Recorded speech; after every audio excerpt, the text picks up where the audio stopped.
Good afternoon, everyone. Thank you for joining us here in Latham at the place where it all happens. And I want to thank, first of all, our commissioners for joining me, our Commissioner of DOT, Marie-Therese Dominguez, who's done an exceptional job. She's no stranger to battling these. I think we met a few years back when I was Lieutenant Governor at a snowstorm in Buffalo. So she knows what she's doing, and we're very grateful for her leadership.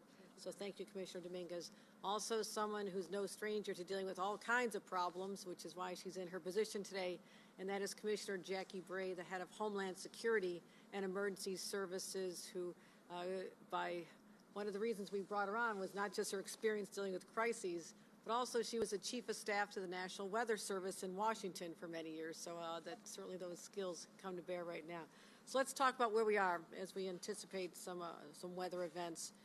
And I'm going to talk about the most important word for dealing with anything, whether you're dealing with COVID, you're dealing with weather, or you're dealing with even getting ready for a big football game like last night. It's all about being prepared. And I want to assure New Yorkers that this team and thousands of people all across the state are prepared for the anticipated weather events, but I also want to send out some messages to the public as well. We are going to be in a situation where it's somewhat unpredictable. We are monitoring the weather very, very closely to see where resources need to be deployed. We're very strategic about this. We're anticipating, for example, coastal flooding on the shores of Long Island, so we're deploying resources there. We're anticipating higher snow events in the North Country, Watertown area, all the way over to Western New York, so we're deploying resources there. We're making sure that the utilities are ready, as we've seen before.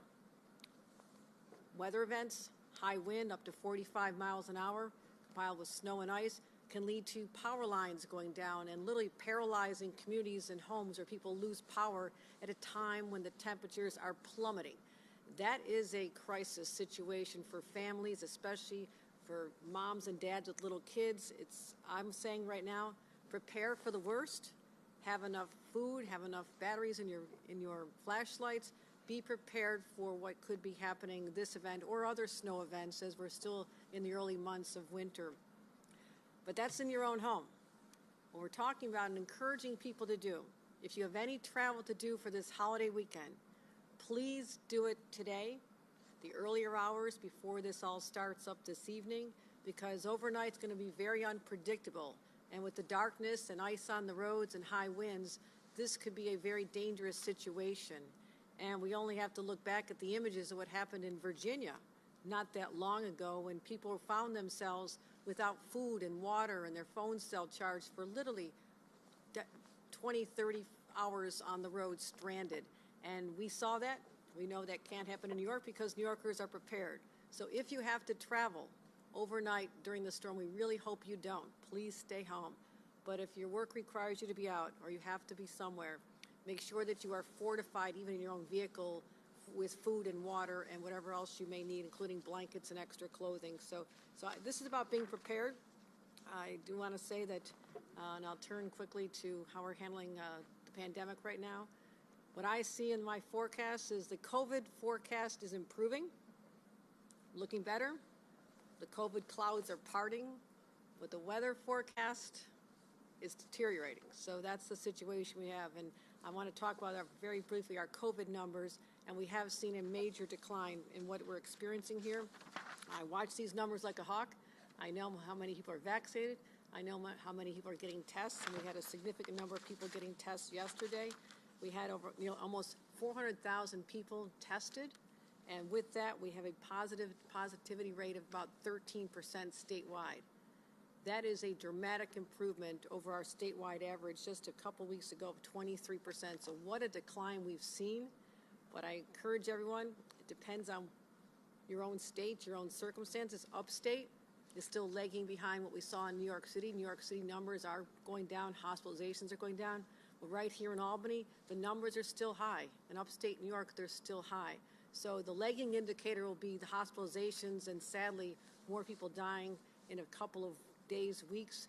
But overall, the prognosis, the forecast for COVID is much brighter than it had been before, and that is very positive news as our hospitalizations continue to go down as well. So continue to do what we've been asking to do. Be prepared for weather, be prepared for COVID, means getting vaccinated, getting boosted, getting tested, means staying home if you're not feeling good. And our goal is, again, to protect the health of New Yorkers, protect the health of our economy, and also make sure that our children continue in schools. So you'll get more specifics from our dream team right here, and I cannot think of better partners at my side as we forge forward dealing with whatever comes our way and let New Yorkers know they have the best and the brightest looking out for them 24 hours a day, as well as their incredible teams, their crews. These are the hardest working men and women across the state of New York because they are on call. They're the ones when people are hunkering down in the safety of their homes.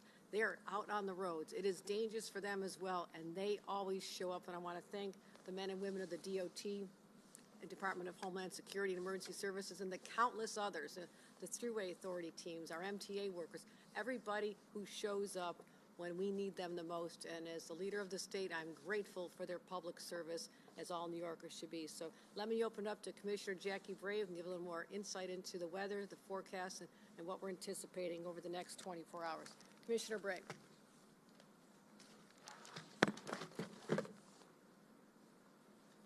Thank you, Governor.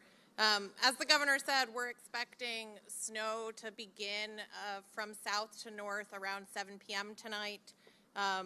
Our major concern in the upstate region is the rate of fall. It's possible that we'll see 1 to 3 inches an hour across western and upstate New York. That's the type of intensity of snowfall in which we'd ask folks to not be on the roads. As the Governor said, gusts of winds up to 45 miles an hour.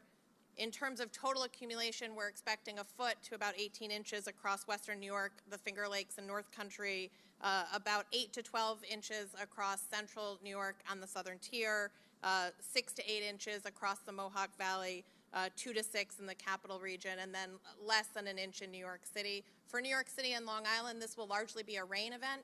It might start out as snow, but will turn very quickly into a rain event. And as the Governor said, on Long Island, we do expect, particularly given the southeasterly winds, to see some minor to moderate coastal flooding where people are used to flooding. In addition to what Commissioner Dominguez will talk about in terms of how we're managing the roads, we've got 7,000 personnel out with our utility companies ready to maintain and restore power. And the MTA has banned empty tractor trailers beginning tonight in the overnight on their bridges. And with that, I will turn it back.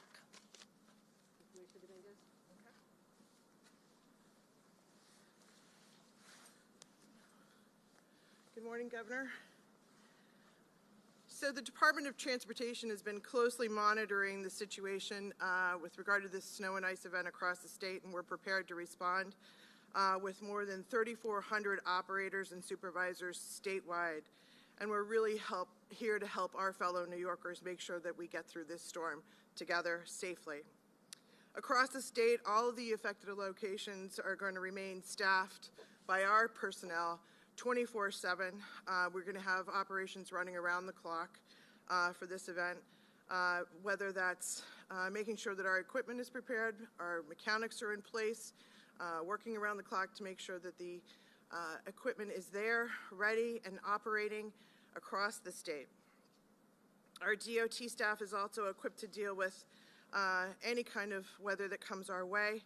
And I know that along with our Thruway teams, we've got statewide approximately 4,081 operations personnel ready for this event. We've got about 2,177 plows that will be deployed and about 389 loaders plus tow plows and other snow equipment that we need. The capital region, obviously, we've got our equipment here. You've got a good taste of that. In this location, our crews are dedicated. They very much take pride in the work that they do. We truly do have an elite snow fighting force here in the state of New York, and really are looking forward to this event and making sure that we keep people safe, make sure that the roads stay safe and open. Really is our top priority to make sure that emergency vehicles and the like can get through. Snow operations is really the core of our mission, and we want to make sure that a maximum effort is put forward for this event. So we've really strategically, as the Governor alluded to, made sure that we deploy resources in parts of the state that we're going to see the heaviest snowfalls. So we're adjusting our personnel across the state to meet that demand. Our plow operators, as I said, are going to work around the clock. A couple of quick safety messages for folks. I just want to remind motorists, drive slowly. Please, drive slowly. Our plows are going about 35 miles an hour, and it takes between 1 and 2 hours for a snowplow to actually complete the entire beat that they're responsible for before it actually gets back to its original point and destination. So if you see a plow in front of you on the roadway, please, please acknowledge that the plow is very large. It's there for your safety. Don't try and go around the plow. It is a hazardous condition if you should try and do so. That's why we tell motorists it's really wise not to pass a plow. Keep your distance, be safe, don't crowd the plow. And check 511 if you're going to be out and about today. As the governor referred, please get out early if you have to do anything on the roadways. Otherwise, we encourage you to stay off the roadways starting this evening. Our variable messaging signs across the state will be giving motorists directions, safety messages, and the like. But again, please be safe and be careful, and DOT will do all we can to make sure the roads stay safe and open for everybody to use. Thank you. Thank you, Commissioners. And before I take a couple questions, point of personal privilege here, I do want to congratulate the Buffalo Bills for a stunning victory last night, and to the fans. It was just incredible to see the excitement in the crowds, and they never gave up. And so the 12th man and woman came through, or the 13th man and woman came through once again, and really showed that resilient spirit of Western New Yorkers, but the entire state is behind New York's team as we head into the continuation of the playoff season. So very good news. Also good news on the COVID front. The numbers are continuing to head down, but take it seriously. Upstate is still not out of the woods yet, but it's going to get there, and that is something we've been all looking forward to. And the weather, just be careful, be smart, and protect yourselves and your families, and let's do the right thing, get through this together. So any questions? I think we're probably good. All right. Thank you for coming out, everyone.